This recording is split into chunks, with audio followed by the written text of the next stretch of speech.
What is up, fam? Derek in the house, aka D33 Wreck It Fit. Alright, in this video is a back and shoulder workout. I decided to record it in a montage style, but I also decided to do a voiceover with the clip just to show you guys, the exercise I'm doing and why I'm doing them.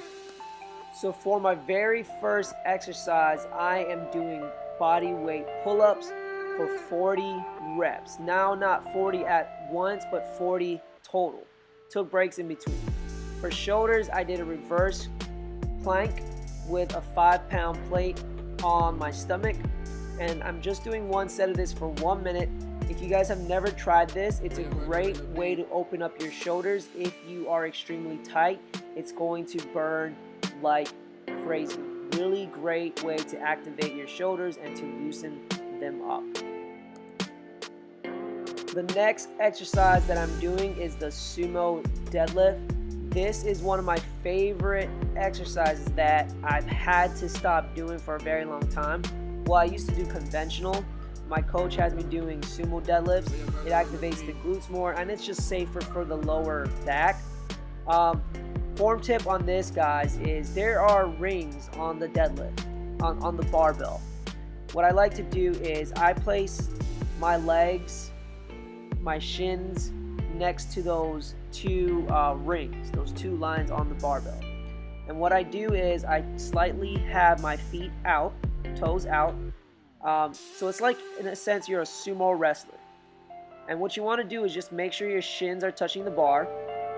And then your hand placement, place it directly where shoulder level, shoulder height level, right? And that's where you want to grip the bar, okay? My coach has me doing a pronated grip, and I believe, again, it's to activate the posterior chain, especially if you have tight shoulders, if your palms are facing forward. This is a great way to hold the barbell. As you notice, my hips are slightly bent down. They're not too low. My back is straight. You don't want to have your ass to the grass, or you don't want your ass up to the ceiling, but you do want that slight angle, slightly down.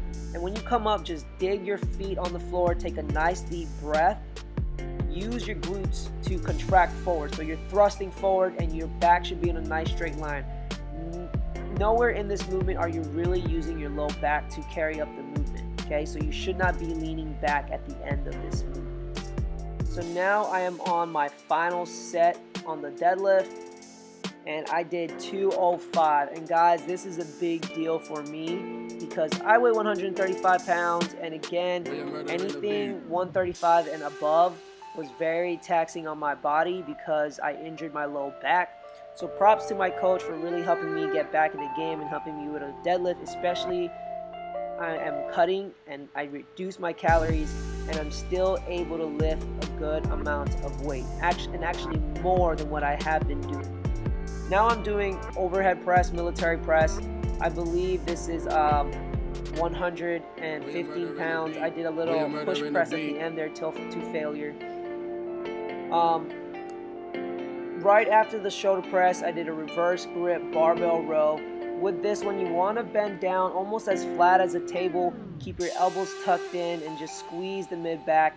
And you always want to do that little shrug motion where you retract the scapula before you move your elbows and before your hands as well.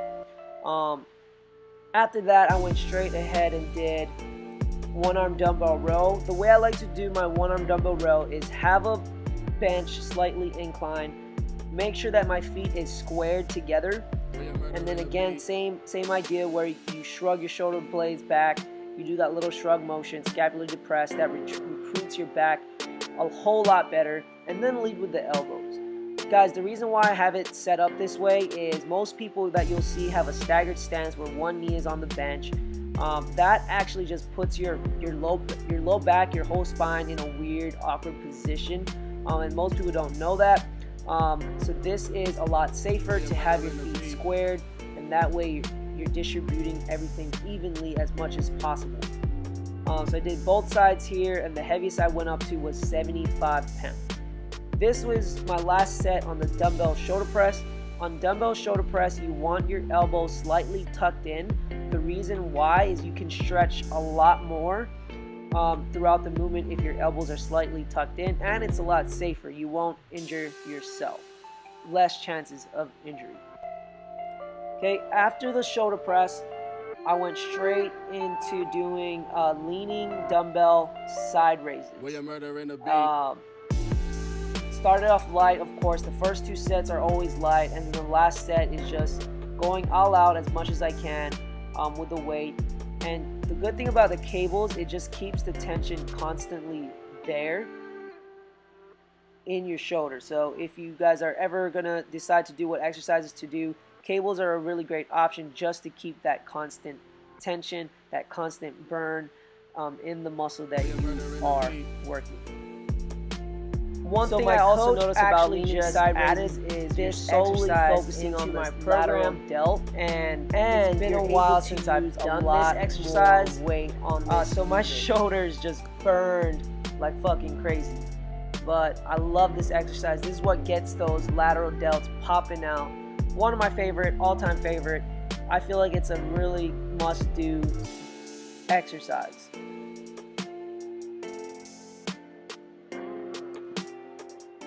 So I had one more exercise to do, which was the rear delt machine fly, but I ended up not recording it, and I actually decided to do a few exercises that I skipped yesterday. So here they are. I did the hanging tricep dip, chest dip.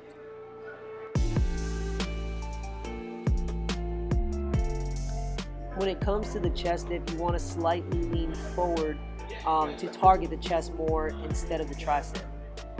And then the next one here is a machine chest fly.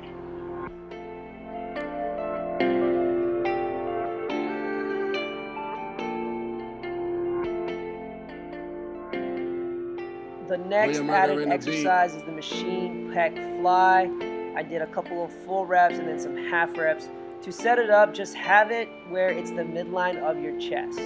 Final exercise of the day that I added in was the barbell cheat curls. I squeeze my glutes at the end. I go 3/4 up and try to control the weight down. Other than that, guys, this is it. I hope you guys loved this video. Check out my Instagram for the actual quick montage of it.